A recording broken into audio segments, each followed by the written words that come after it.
আমরা ধ্বংস হলে অর্ধেক পৃথিবীকে সঙ্গে নিয়ে হব, হুমকি পাকিস্তানের সেনাপ্রধানের। ব্রিটেন, ফ্রান্স ও কানাডার পর এবার ফিলিস্তিনকে স্বীকৃতির ঘোষণা অস্ট্রেলিয়ার। যান্ত্রিক ত্রুটিতে রোমে আটকা বিমানের ফ্লাইট, লন্ডন থেকে যাচ্ছে সরঞ্জাম। ভারতের সঙ্গে ৩ স্থলবন্দর বন্ধ ও একটির কার্যক্রম স্থগিতের সিদ্ধান্ত নিয়েছে সরকার। লাইভে এসে ১৫ই আগস্ট শোক দিবস পালনের আহ্বান আইনজীবী জেড.আই খান পান্নার। চট্টগ্রাম বন্দরের টার্মিনাল পরিচালনায় বিদেশি অপারেটর নিয়োগ ডিসেম্বরে। গাজীপুরে সাংবাদিক তুহিন হত্যার প্রতিবাদে প্রেস ক্লাব যশোরের মানববন্ধন। দর্শক, শুনছিলেন দিনের খবরের প্রধান প্রধান শিরোনাম, এবার বিস্তারিত। তার আগে আমাদের ইউটিউব চ্যানেল সাবস্ক্রাইব করুন এবং সব খবর পেতে ফেসবুক পেজ ফলো করে রাখার পাশাপাশি ওয়েবসাইট ভিজিট করুন। পাকিস্তান সেনাবাহিনীর প্রধান জেনারেল আসিম মুনির এক বিস্ফোরক বক্তব্যে পারমাণবিক যুদ্ধের হুমকি দিয়ে বলেছেন, আমরা একটি পারমাণবিক শক্তিধর দেশ। যদি দেখি আমরা ধ্বংস হয়ে যাচ্ছি, তাহলে অর্ধেক পৃথিবীকেও সঙ্গে নিয়ে ধ্বংস হয়ে যাব। আজ প্রকাশিত একটি প্রতিবেদনে এনডিটিভি জানিয়েছে, মার্কিন যুক্তরাষ্ট্রের ফ্লোরিডার ট্যাম্পায় এক অনুষ্ঠানে তিনি এ কথা বলেন। কাশ্মীরের পেহেলগাঁওয়ের সাম্প্রতিক হামলার পর ভারত ইন্ডাস পানি চুক্তিকে সাময়িকভাবে স্থগিত করায় পাকিস্তানের ২৫ কোটি মানুষ অনাহারের ঝুঁকিতে পড়তে পারে বলে মন্তব্য করেন তিনি। আসিম মুনির বলেন, ভারত যদি নদীতে কোনো বাঁধ তৈরি করে, তাহলে আমরা 10টি ক্ষেপণাস্ত্র দিয়ে তা গুঁড়িয়ে দেব। আমাদের ক্ষেপণাস্ত্রের কোনো ঘাটতি নেই। ভারত নিজেদের ক্ষয়ক্ষতির তথ্য প্রকাশ করতে চাইছে না। খেলোয়াড় সুলভ মানসিকতা থাকা উচিত। আমরা যদি আমাদের ক্ষয়ক্ষতির হিসাব দিই, তাহলে ভারতকেও তা করতে হবে। ভারতের তুলনায় পাকিস্তানের বর্তমান অবস্থা ব্যাখ্যা করতে গিয়ে সেনাপ্রধান বলেন, ভারত হলো হাইওয়েতে চলা মার্সিডিজ আর আমরা কংকরে ভর্তি এক ডাম্প ট্রাক। এখন এই ট্রাক যদি মার্সিডিজে ধাক্কা মারে, কে বেশি ক্ষতিগ্রস্ত হবে? আমরা ভারতের পূর্ব দিক থেকে শুরু করব, যেখানে তাদের সবচেয়ে মূল্যবান সম্পদ রয়েছে, তারপর পশ্চিম দিকে এগোব। এই বক্তব্যকে আন্তর্জাতিক পর্যবেক্ষকরা প্রকাশ্যে পারমাণবিক হুমকি দেওয়ার উদাহরণ হিসেবে দেখছেন। অনুষ্ঠানটি আয়োজন করেন ট্যাম্পায়ার আনারার কনসাল আদনান আসাদ, যেখানে আনুমানিক ১২০ জন প্রবাসী পাকিস্তানি উপস্থিত ছিলেন। অনুষ্ঠানস্থলে মোবাইল ফোন ও ডিজিটাল ডিভাইস নিষিদ্ধ ছিল। ব্রিটেন, ফ্রান্স ও কানাডার পর অস্ট্রেলিয়া আগামী সেপ্টেম্বরে ফিলিস্তিনকে রাষ্ট্র হিসেবে স্বীকৃতি দেওয়ার পরিকল্পনা ঘোষণা করেছে। অস্ট্রেলিয়ার প্রধানমন্ত্রী অ্যান্থনি আলবানিজ আজ বলেছেন, এই সিদ্ধান্ত জাতিসংঘ সাধারণ অধিবেশনে নেওয়া হবে এবং ফিলিস্তিনি কর্তৃপক্ষের কাছ থেকে প্রতিশ্রুতি পাওয়ার পর কার্যকর করা হবে। তিনি বলেন, মধ্যপ্রাচ্যে সহিংসতা বন্ধ করে গাজায় চলমান সংকট ও দুর্ভোগ দূর করার সবচেয়ে কার্যকর উপায় হলো 2 রাষ্ট্রের সমাধান, যা মানবতার জন্য একমাত্র আশার আলো। বিমান বাংলাদেশ এয়ারলাইন্সের একটি ফ্লাইট বিকল হয়ে রোমে আটকা পড়েছে।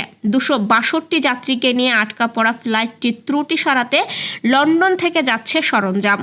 স্থানীয় সময় রোববার এই ঘটনা ঘটে বলে বিমান বাংলাদেশ এয়ারলাইন্সের জনসংযোগ বিভাগের মহাব্যবস্থাপক এ.বি.এম. রওশন কবির জানান।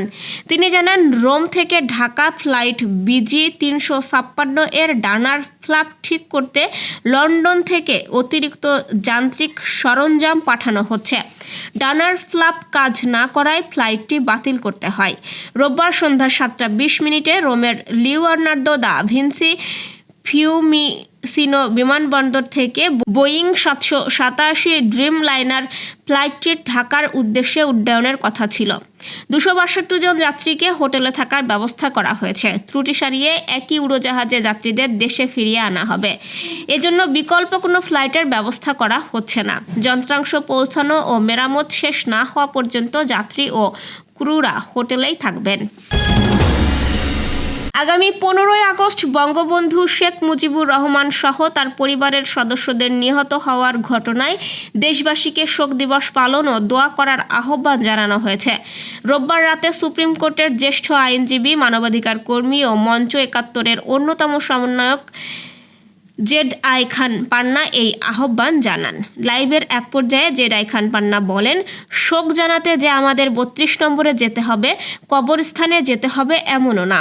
যে যেখানে থাকেন সেখানে বসে দোয়া করবেন। অন্তরে যদি ভালোবাসা থাকে তবে সেই ভালোবাসা তো কেউ নিতে পারবে না। সেই অন্তরে শ্রদ্ধা যদি থাকে সেই শ্রদ্ধা অবশ্যই যারা যারা ভালোবাসে তারা মনে করেন। জয় বাংলা জাতীয় স্লোগান যারা মনে করেন বঙ্গবন্ধু জাতির পিতা, অবশ্যই তারা জেনে হাত তোলে, শুধু ওই দিন না, সব সময়। নামাজ তো আমরা পড়ি, সেই নামাজের ভেতর একটু না হয় একটা লাইন বাড়িয়ে নিলাম, এই আর কি। আপনাদের প্রতি আবেদন, মঞ্চ ৭১ থেকে আমি জেড আই খান পান্না এই আহ্বান জানাচ্ছি। বাংলাদেশ ভারত সীমান্তের অলাভজনক ৩টি স্থলবন্দর বন্ধ এবং আরেকটি স্থলবন্দরের কার্যক্রম সাময়িকভাবে স্থগিত করার সিদ্ধান্ত নিয়েছে সরকার। বর্তমানে এসব বন্দরে কোনো আমদানি রপ্তানি বা ইমিগ্রেশন কার্যক্রম না থাকায় এবং অবকাঠামো গড়ে না ওঠায় এমন সিদ্ধান্ত নেওয়া হয়েছে। বাংলাদেশ স্থলবন্দর কর্তৃপক্ষের আওতাধীন যে ৩টি বন্দর বন্ধ হবে সেগুলো হলো নীলফামারীর চিলাহাটি, চুয়াডাঙ্গার দৌলতগঞ্জ ও রাঙামাটির তেগামুখ স্থলবন্দর। এছাড়াও ভারতীয় অংশে অবকাঠামো না থাকায় হবিগঞ্জের বাল্লা স্থলবন্দরের কার্যক্রম সাময়িকভাবে স্থগিত থাকবে। চলতি বছরের ২৮ জুলাই পরিকল্পনা মন্ত্রণালয়ের উপদেষ্টা ওয়াহিদউদ্দিন মাহমুদের সভাপতিত্বে অনুষ্ঠিত আন্তঃমন্ত্রণালয় সভায় এই সিদ্ধান্ত হয়। চট্টগ্রাম বন্দরের new mooring container terminal, Laldia ও বে টার্মিনাল পরিচালনার জন্য অপারেটর নিয়োগ আগামী ৩১ ডিসেম্বরের মধ্যেই সম্পন্ন হবে বলে জানিয়েছেন বাংলাদেশ বিনিয়োগ উন্নয়ন কর্তৃপক্ষ বিডা ও বাংলাদেশ অর্থনৈতিক অঞ্চল কর্তৃপক্ষ বেজার নির্বাহী চেয়ারম্যান আশিক চৌধুরী। গতকাল বন্দরের ৪ নম্বর ফটকে ব্যবহারকারীদের জন্য সেবা ডেস্ক উদ্বোধন অনুষ্ঠানে তিনি এমন তথ্য জানান। গত আগস্টে ক্ষমতাচ্যুত আওয়ামী লীগ সরকারের আমলে এইসব কন্টেইনার টার্মিনালে বিদেশি অপারেটর নিয়োগের প্রক্রিয়া শুরু হয়। পরিকল্পনা অনুযায়ী এনসিটি পরিচালনায় সংযুক্ত আরব আমিরাতের ডিপি ওয়ার্ল্ড লালদিয়ার টার্মিনালে, নেদারল্যান্ডের এপিএম টার্মিনালস বে টার্মিনালের একটি প্রকল্পে ডিপি ওয়ার্ল্ড এবং অন্যটিতে সিঙ্গাপুরের পিএসএ ইন্টারন্যাশনালকে নিয়োগ দেওয়ার প্রস্তুতি প্রায় শেষ পর্যায়ে। গাজীপুরের সাংবাদিক আসাদুজ্জামান তুহিন হত্যার প্রতিবাদে আজ প্রেস ক্লাব যশোরের উদ্যোগে মানববন্ধন কর্মসূচি অনুষ্ঠিত হয়েছে। বেলা ১২টায় প্রেস ক্লাবের সামনে এই কর্মসূচিতে প্রেস ক্লাব সদস্য সহ বিভিন্ন গণমাধ্যমে কর্মরত সাংবাদিকরা অংশ নেন। মানববন্ধনে বক্তারা বলেন, একজন পেশাদার সাংবাদিককে পরিকল্পিতভাবে হত্যা করা দেশের গণমাধ্যমের স্বাধীনতা ও সাংবাদিক নিরাপত্তার জন্য বড় হুমকি। হত্যাকারীদের ইতোমধ্যে গ্রেপ্তার করা হয়েছে। গ্রেপ্তারকৃতদের দৃষ্টান্তমূলক শাস্তি না হলে সমাজে এর প্রভাব থেকে যাবে। এই ঘটনায় জরুরি দৃষ্টান্তমূলক শাস্তি বাস্তবায়ন করতে হবে, না হলে আন্দোলন চলমান থাকবে। দর্শক, এই ছিল দুপুরের আয়োজন। রাতের খবর দেখার আমন্ত্রণ রইল। সেই সঙ্গে এতক্ষণ সাথে থাকার জন্য ধন্যবাদ।